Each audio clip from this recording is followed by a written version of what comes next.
entrou em contato com o espírito de Abraão. Só para vocês entenderem como que o judaísmo... Eu sou um estudante da cultura judaica, gosto desses assuntos, né? Está escrito aqui assim, ó. Veja bem, isso não está na Bíblia, vale o que está na Bíblia, tá? Todavia, o judaísmo, eles têm assim, algumas vertentes que nos apontam para algumas questões, né? Então, o que eu estou lendo aqui não é uma verdade bíblica incontestável, não. É uma história, tá? Tem uma grande chance de ser verdade. Não pode pregar sobre isso, não dá para dizer o que é isso, que fique claro, tá, irmãos? Amém, irmãos? Não vamos me denunciar no Janela, o pastor Marinho está lendo o judaísmo da igreja lá, né? Pregando, não é isso. Deixa eu ver se eu acho aqui, ó. Olha só. Como os judeus entendem que isso atuou na vida de Abraão? Está escrito assim, ó. Deixa eu achar aqui, só um minuto. Está escrito aqui, ó. Abraão, tradição, gente, isso aí não está na Bíblia, tá? Tá claro, né? Não vou me denunciar. Abraão era um homem muito sensato, muito prudente e de muito grande espírito, e tão eloquente que podia persuadir tudo o que queria. Então, segundo a tradição judaica, o Abraão era um cara bom de conversar, de lábia, né? Ele era bom de lábia. A Bíblia não disse isso, né? Mas também dá para entender que, né? Ele quase engambelou Abimeleque. Se você pegar o contexto da história dele, você vai ver que vai um certo sentido. O que mais eles falam sobre Abraão, tá? Se estiver gravando, você não pode postar. Mas os irmãos compreendem que isso é acadêmico, né? Para esse meio de estudo, né? Por favor. Está escrito assim, ó. Como nenhum outro o igualava em capacidade e em virtude, ele deu aos homens conhecimento da grandeza de Deus, muito mais perfeito do que o tinham antes. Então dá para entender que Abraão era um homem perspicaz, inteligente. O Abraão começou a observar as coisas. Ele começou a usar a inteligência. Ele começou a usar a alma e o corpo para que o Espírito de Deus pudesse se comunicar com ele. Quem está entendendo, amém? Aí o texto continua dizendo assim: foi ele primeiro que ousou dizer que existe um só Deus. Ou seja, no mundo de idolatria, esse espírito que começou a entrar em contato com Abraão, fez com Abraão assim: rapaz, eu acho que existe um só Deus. Porque quando nós lemos Atos dos Apóstolos, no capítulo 7, aquele discurso de Estevão disse categoricamente que Abraão habitava no meio de um povo idólatra. Ele está dizendo assim: os nossos pais serviram a outros deuses da além do rio. Ele é categórico em dizer isso. Mas em algum momento no meio daquela idolatria, a alma e o corpo do Abraão começaram a entender pelo Espírito que ele tinha conectado com Deus, e havia um só Deus. E aí o texto diz mais ainda: o que o levava a falar dessa maneira. Olha que coisa interessante. Quando eu falo que você vai numa praia e você quase vê Deus nas coisas, está escrito aqui, ó. O que o levou a falar dessa maneira era, depois de ter atentamente considerado o que se passa sobre a terra e sobre o mar. Olha que coisa linda, né? A pessoa vai na praia e fala assim: rapaz, Deus é tremendo, isso aí foi Deus que fez, né? Ele fala assim, ó. Olha que coisa interessante. Ele viu o curso do sol, da lua e das estrelas, que ele tinha facilmente deduzido. Deixa eu só abrir um parênteses. Segundo a tradição judaica, é por causa desse momento aqui que Deus fala para ele assim: Abraão, conta as estrelas. Era algo que ele já estava observando. Ele já estava vendo aquilo. Aquilo era comum para ele. Ele está olhando aquele céu e assim: rapaz, isso aqui é bonito demais, o céu do acaso. Tem que ter um Deus criador atrás de tudo isso. Observe como o corpo, a alma e o espírito vão interagindo para que o Espírito de Deus tenha liberdade no coração da pessoa. Aí ele diz assim, ó: sobre a terra, sobre o mar, o curso do sol, da lua e das estrelas, que ele tinha facilmente deduzido que há um poder superior que regula seus movimentos, e sem o qual todas as coisas cairiam na confusão e na desordem. Segundo a tradição judaica, o Abraão olhava assim e falava assim: cara, não tem como não ter alguém por trás disso aqui. Gente, é uma realidade. Ok, o mundo se rege pela lei da física. E quem criou a lei da física? O mundo se rege pela lei gravitacional. E quem criou a lei gravitacional? Então vocês observam que ele vai dizer aqui, ele vai dizer, olha, e sem o qual todas as coisas caíram na confusão na desordem, porque elas por si mesmas não têm poder algum para nos proporcionar os benefícios que delas temos, mas elas os recebem de uma potência superior, a qual estão absolutamente sujeitas, o que nos obriga a honrar somente a Ele e a reconhecer que lhe devemos por contínuas ações de graças. Então, segundo a tradição judaica, Deus usou a natureza para falar com Abraão. Deus usou as faculdades que ele tinha da alma e do corpo para falar com ele, segundo a tradição judaica, né? Obviamente que eu entendo que a tradição familiar também deve ter falado. Agora, observe uma coisa muito interessante. Quando o Espírito se conecta conosco, ele habilita em nós humanos algumas coisas que são inerentes ao ser humano. Primeiro é a fé natural. O ser humano tem uma fé natural. E é essa fé natural que eu acredito que às vezes, e falo isso com cuidado, por que às vezes você ouve o ímpio dizer assim, vocês sabem, vocês são todos crentes há muito tempo, mas vocês sabem que é simpatia, né? Não que eu acredito nisso, não estou falando que existe. Vocês sabem que é simpatia. A pessoa tem uma verruga, aí a pessoa passa lá um milho na verruga, joga. Mas eu já vi mais de um relato de que a pessoa a verruga caiu mesmo. Não é verdade? Isso é uma realidade. Não adianta dizer que não tem. Não estou dizendo que funciona, não é isso que eu estou dizendo. Eu jamais faria isso. O que eu quero que os irmãos compreendam é que existe dentro da natureza humana a figura da fé natural. É aquela fé natural. Agora veja bem, nós temos uma tendência a crer. É uma realidade, fato. Você pode observar, às vezes as pessoas acreditam em coisas assim. As pessoas acreditam na coisa mais. Tem gente que acredita em signo. Espero que ninguém aqui acredite em signo. Mas é bom. Mas tem gente que não sai de casa porque o signo falou que o cara não pode sair aquele dia. Uma das primeiras coisas que o apóstolo Paulo citou em 1 Coríntios 12:9, dos 9 dons, o primeiro que tem que ter é a fé. É a fé. É o dom do Espírito.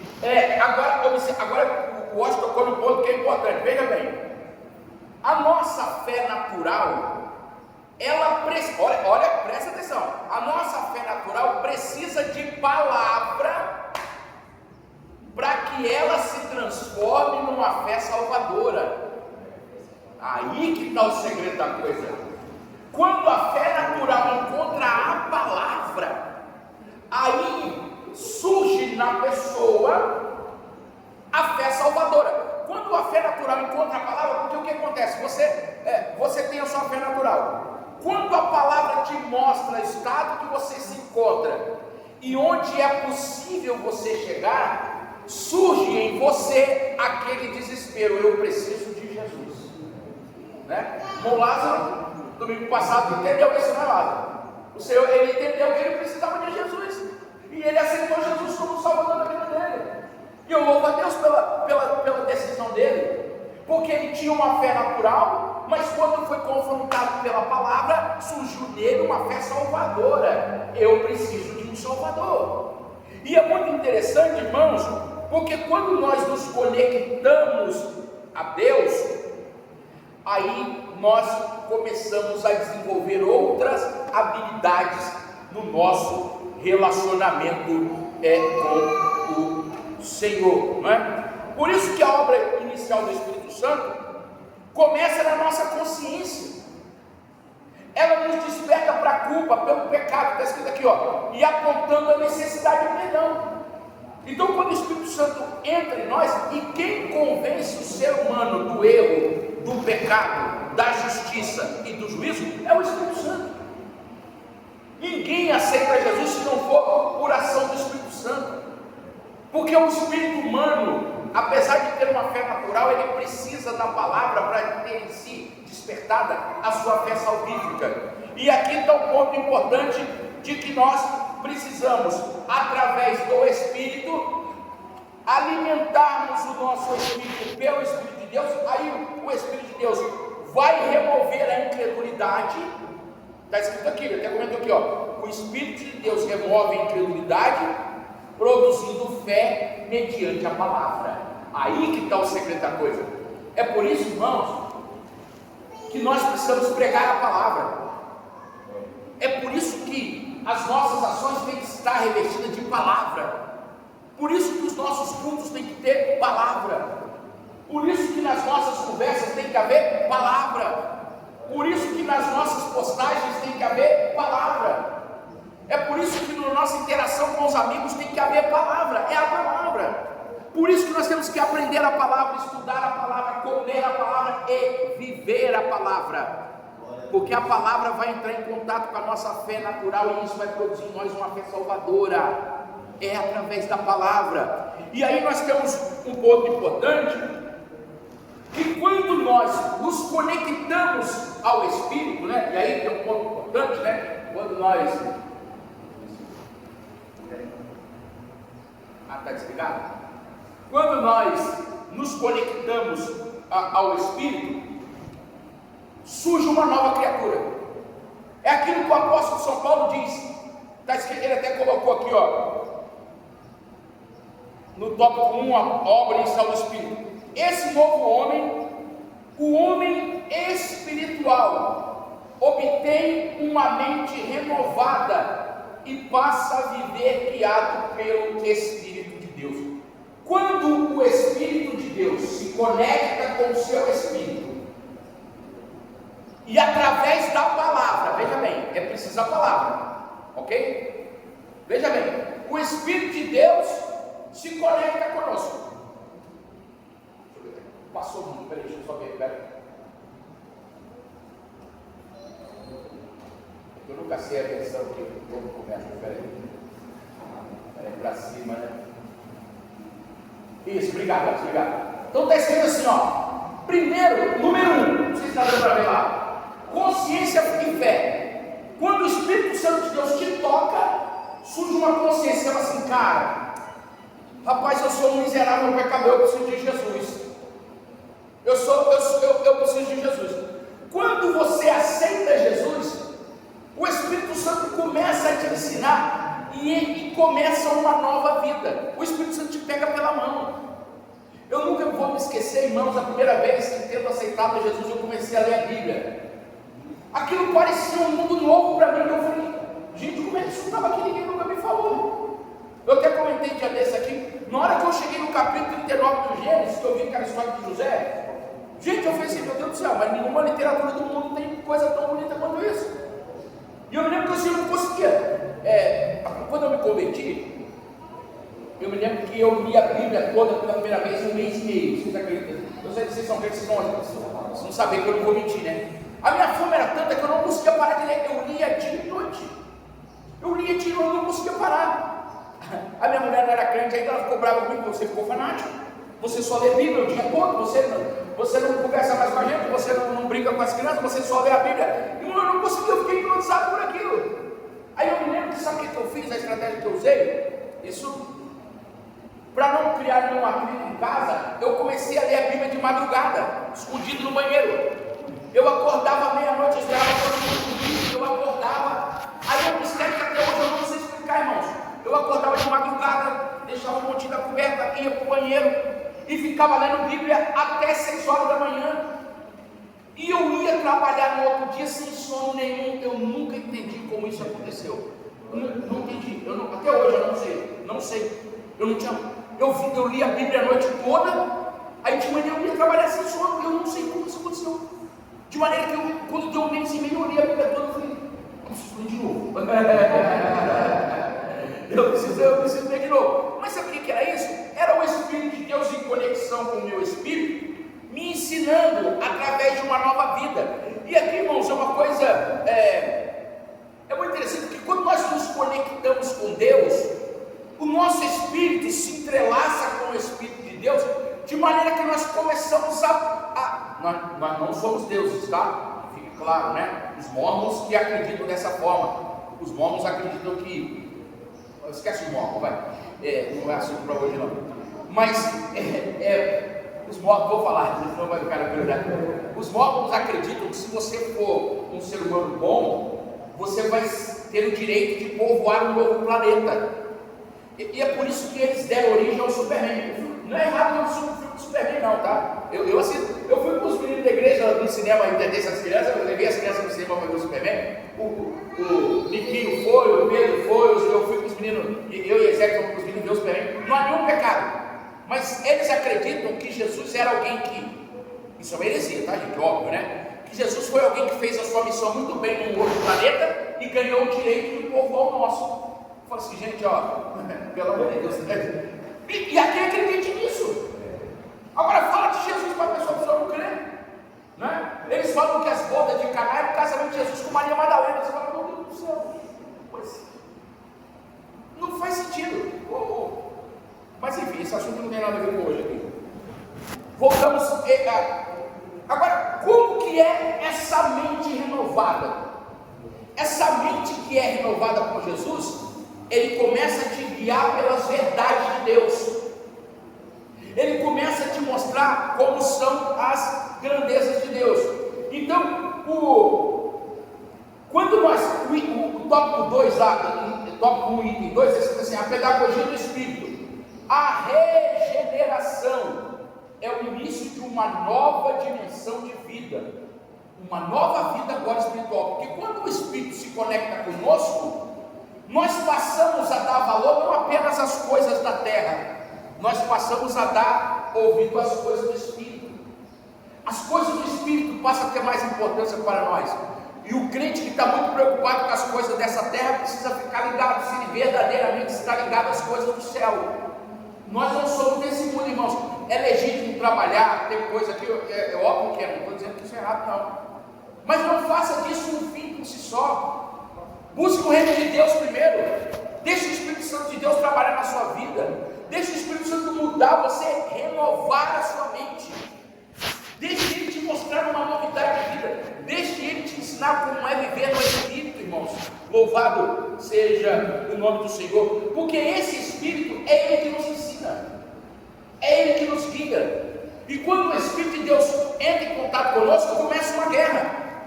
O nosso corpo e a nossa alma quer continuar interagindo com as coisas da terra. Ao passo que o nosso Espírito começa a dizer, vem para cá, rapaz, olha para cima, esquece essas coisas, deixa essa vida. E nós vivemos, irmãos, numa luta permanente entre a carne e o sangue. É aquilo que o apóstolo São Paulo diz em Romanos capítulo 7, né? Vamos ler, tá? Romanos, né? Romanos, adoro Romanos, está voltando isso aqui para eu pular para Romanos, tá? Romanos 7, eu acho que é no 23, né? Que ele fala. Olha aqui, ó. Olha só o que o Paulo está rolando. Romanos 7, 23. Mas vejo nos meus membros outra lei, que guerreando contra a lei da minha mente, me faz prisioneiro da lei do pecado que está nos meus membros. Membros que ele está dizendo é o corpo, né? Ele está dizendo assim, gente, ele está dizendo que eu estou dizendo assim, ó, o meu corpo quer uma outra lei. Irmãos, deixa eu dizer uma coisa para você aqui. Vigia na terra, se você der lugar, o diabo te derruba. Não existe essa de super crente. Não existe esse negócio, não. Se você tem uma fraqueza, não dê brecha para isso. Não brinque com o pecado.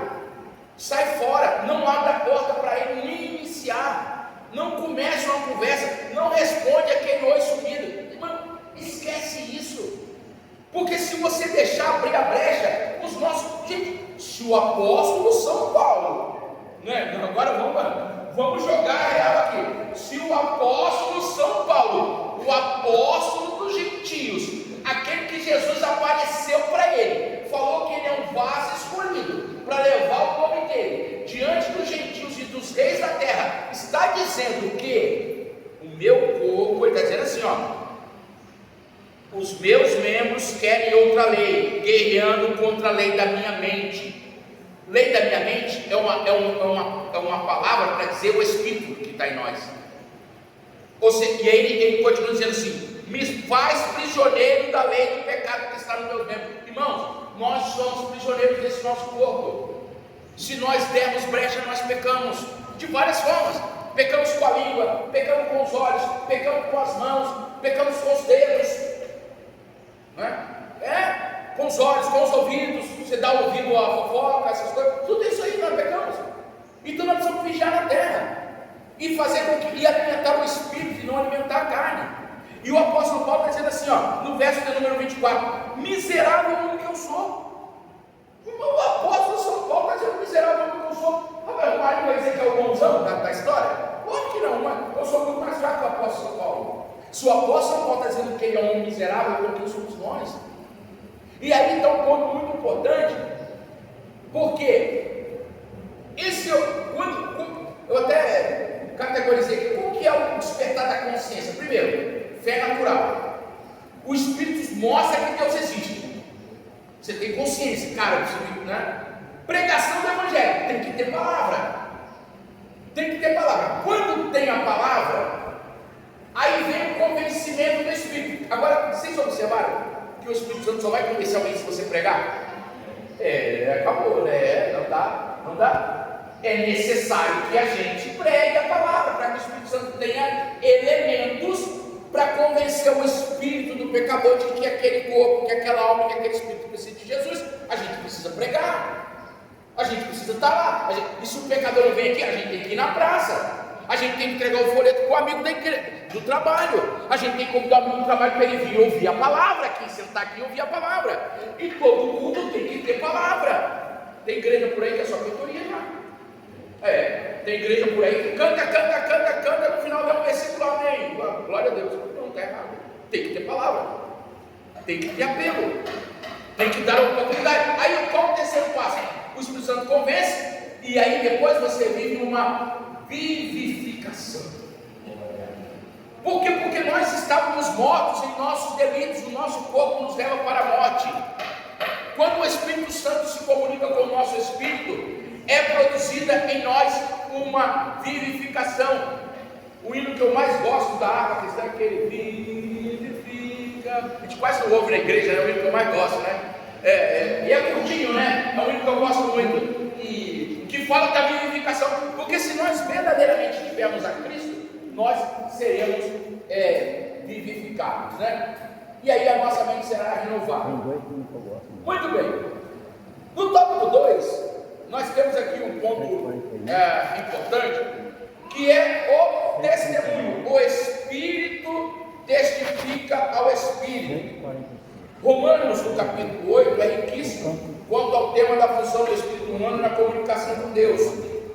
Tratando da vida do cristão, a vida do Espírito, Paulo menciona a adoção espiritual. Aqui é um ponto importante, irmãos.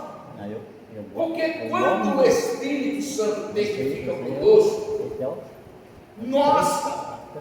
o Espírito Santo promove uma adoção em nós.